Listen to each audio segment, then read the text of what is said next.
Está começando agora mais um quadro Dica do Especialista. A gente vai falar sobre um problema neurológico que afeta milhares de pessoas ao redor do mundo, a epilepsia. É um problema que ainda existe muitos tabus, muitos mitos a respeito do assunto. E mais uma vez aqui com a gente o Dr. Adroaldo Rossetti, que vai esclarecer, trazer uns esclarecimentos a respeito do assunto, explicar algumas coisas para a gente. Doutor, mais uma vez, prazer ter aqui conosco. Explica para a gente, para começar, o que é a epilepsia, quais são os tipos de epilepsia, como é que isso afeta a vida de uma pessoa. Olá, Igor, tudo bem? Tudo bem? Bom dia a todos. Igor, como você falou, a epilepsia é um problema relativamente comum dentro das doenças neurológicas, né, e afeta várias pessoas. E isso acaba impactando a qualidade de vida dessas pessoas, né, além do que você falou da questão dos tabus. Existem diversos tabus. Tá? Na verdade, o que é a epilepsia? O cérebro da gente emite ondas cerebrais, tá certo? Essas ondas cerebrais, elas têm padrões em determinadas regiões, tá certo? E tem uma determinada frequência. O que significa isso? Que essas ondas têm características específicas dentro da normalidade, né? Dentro da atividade do dia a dia, né? Enquanto a gente está relaxando, enquanto a gente está trabalhando, enquanto a gente está lendo, certo? O que acontece na epilepsia? A epilepsia, ela se caracteriza, ela acontece por conta de uma alteração nessas ondas. Elas se tornam desorganizadas, né? E depois dessa desorganização, elas se tornam rítmicas, ou seja, elas se tornam numa frequência específica, e isso acaba se manifestando, né, pelo que todo mundo já sabe, uma crise epiléptica, uma crise convulsiva. Mas a epilepsia, você tem a crise epiléptica, a crise convulsiva, que é a manifestação da epilepsia, e a epilepsia é aquela doença em que a pessoa tem crises epilépticas com relativa frequência. A pessoa já nasce com esse problema ou pode adquirir ao longo da vida, desencadear por alguma questão? Existem situações, Igor, em que o paciente ele nasce com condições que facilitam o aparecimento da epilepsia, com alguns tipos de doenças, né? Ou, em outras ocasiões, o paciente ele adquire uma doença, ou seja, ele tem uma determinada condição que ele não tinha antes, e que essa condição acaba evoluindo, acaba apresentando-se como uma crise epiléptica, uma crise convulsiva, ou até mesmo como uma epilepsia.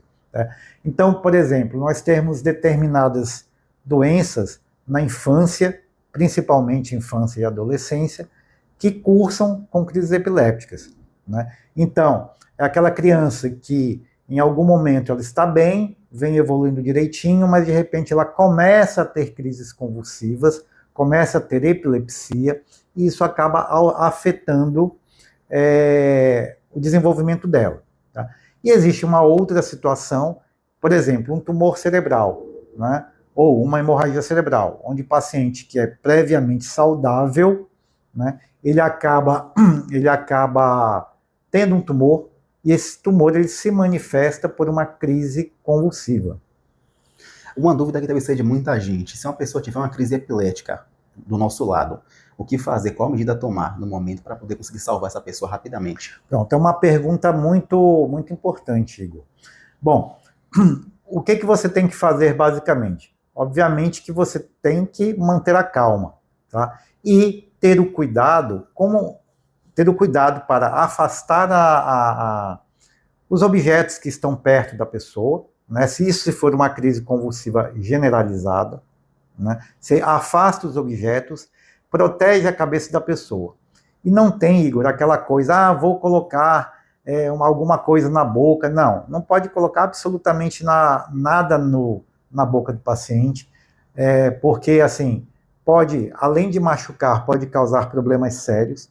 Mas e se a pessoa morder a língua? Sem problema, não mexa nisso, porque na hora que ela for atendida, o médico que for atender vai providenciar que isso daí seja corrigido de alguma forma. Mas basicamente ter o cuidado de proteger a pessoa para ela não se machucar naquele momento, tá certo? E aí acionar então a emergência, ou se a crise passar, você leva a pessoa imediatamente ao médico para ser atendido. Quais são as opções de tratamento disponíveis e assim os remédios costumam resolver, os medicamentos resolvem um problema? 70% das crises convulsivas ou das epilepsias, Igor, elas são tratadas, elas resolvem, são controladas com medicamentos, tá certo? Então, isso significa que a grande maioria dos pacientes com epilepsia conseguem resolver a epilepsia com medicamento. Tá?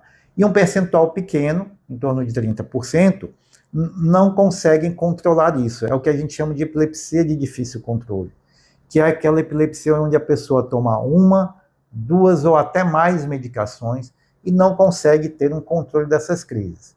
Nesses casos, né, então deve-se começar uma investigação para saber se essa é um tipo de crise que vai ser resolvida com cirurgia, por exemplo, ou com algum procedimento que consiga modular, né, a atividade elétrica cerebral.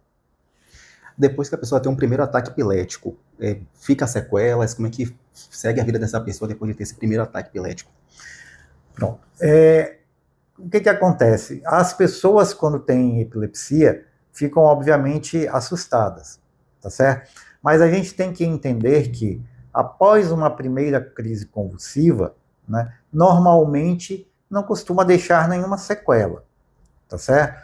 Então, assim, se a pessoa tem uma primeira crise convulsiva na vida, nunca teve uma crise convulsiva, tem uma crise convulsiva apenas, né, vai ao médico, ao neurologista, para que isso seja investigado, certo? Inclusive, Igor, a gente só começa a tratar com medicamento, né, aqueles pacientes que têm mais de uma crise. Então, em algum momento, né, e é óbvio, isso não é muito comum de acontecer, mas em algum momento, algumas pessoas podem ter uma crise convulsiva na vida e nunca mais ter nenhuma outra, né? Obviamente que devem ir ao médico, devem ir ao neurologista para investigar e verificar se não tem alguma coisa, como um tumor cerebral, por exemplo, causando aquela crise convulsiva, tá?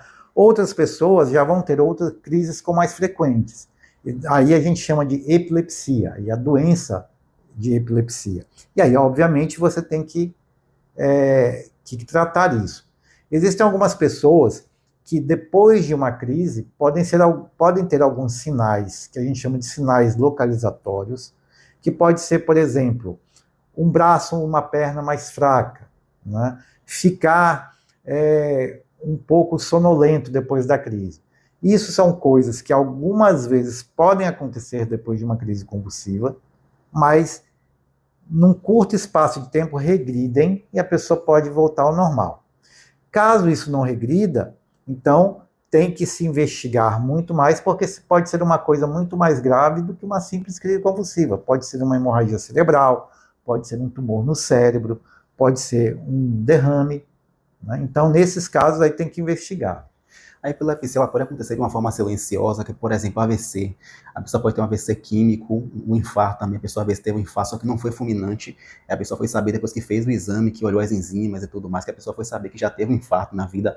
No caso da epilepsia, pode ser bem silenciosa dessa forma? Sim, na realidade, a epilepsia, a crise convulsiva pode ser manifestação de várias doenças neurológicas, tá? Desde doenças que a gente chama de doenças metabólicas, ou seja, doenças que acontecem por conta do metabolismo cerebral, de doenças congênitas, ou seja, a pessoa já nasceu com um defeito e aquele defeito vai se manifestar através de uma epilepsia, tá certo? Pode ser manifestação de uma hemorragia, de um AVC, de um tumor cerebral, tá? E é interessante, Igor, sua pergunta, porque assim, existem diversos tipos de crise convulsiva. O que mais as pessoas conhecem são aquelas crises que a gente chama de generalizadas, onde a pessoa perde a consciência, começa a se bater, começa a babar, né? Então essa é a mais comum. Mas existem crises onde apenas uma, que a gente chama, por exemplo, de crises de ausência, onde a pessoa parece que apaga, né? Não perde a consciência, mas apaga. Você chama e ela está ali parada, né? Tem crises também, que a gente chama de crises focais, onde apenas uma parte do corpo sofre a crise convulsiva. Então você tem vários tipos de crises convulsivas, né? Não só aquela crise mais comum que todo mundo conhece. Trazendo um assunto para um outro viés, tem a questão da hidrocefalia, que é um subtema, né, dentro da questão da epilepsia. Poderia falar um pouco mais sobre esse assunto, né, quais são as causas, o que é esse assunto, o que se trata exatamente? Bem, Igor, a hidrocefalia, para todo mundo entender, é um acúmulo de líquido dentro da cabeça. Nós temos um líquido, né, que ele banha todo o sistema nervoso, tanto o cérebro como a medula, né, e chama líquido céfalo-raquidiano, porque ele está no encéfalo, ou seja, no cérebro, e na medula, na raque. Tá? E ele, normalmente, ele circula, né, e ele tem a função, obviamente, de trocas e tal, mas também a função de acomodar impactos, essas coisas. Tá? E quando existe uma má circulação e quando existe uma obstrução a essa circulação e um acúmulo desse líquido, a gente dá o nome de hidrocefalia. Tá? A hidrocefalia tem várias causas. Tá? Pode ter causas congênitas, ou seja, a criança já nasce com a hidrocefalia, tá? Ou causas adquiridas, ou seja, por algum motivo, depois de você ter nascido, né, você pode adquirir essa hidrocefalia. Nas causas congênitas, ou seja, aquelas crianças que já nascem com hidrocefalia, pode estar relacionado a algum problema durante a gestação, né? Isso acontece, uma das causas mais comuns é a má alimentação, a alimentação inadequada da mãe.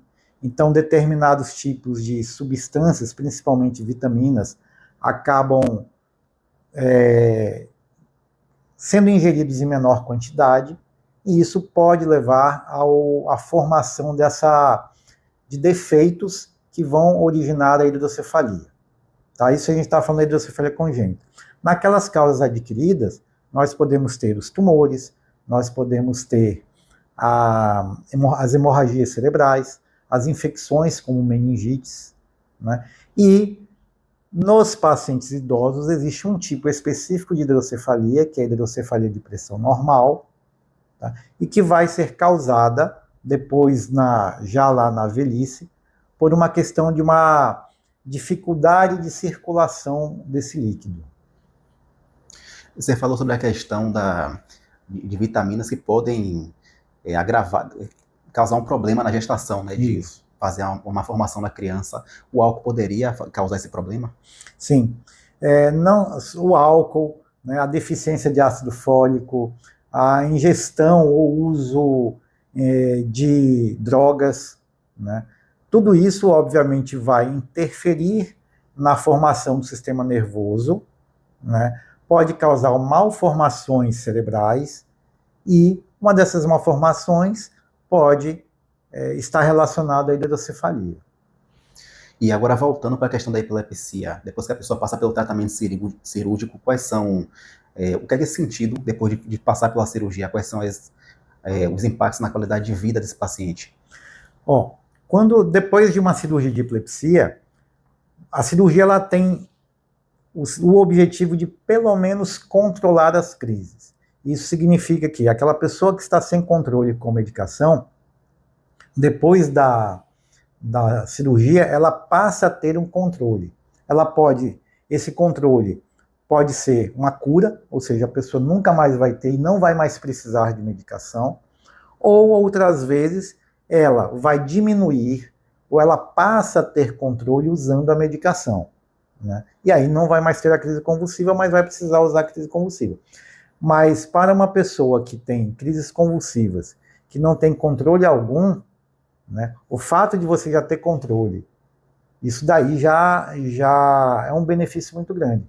Eu tenho um caso que me chama muita atenção e eu conto para todo mundo, né, foi uma paciente que eu tive, né, ela veio trazida pela família, né, quando ela entrou no meu consultório, você via o aspecto dela, assim, aquele aspecto meio de uma pessoa que não tinha um bom cuidado consigo mesmo, né, uma cara meio de tristeza e tal.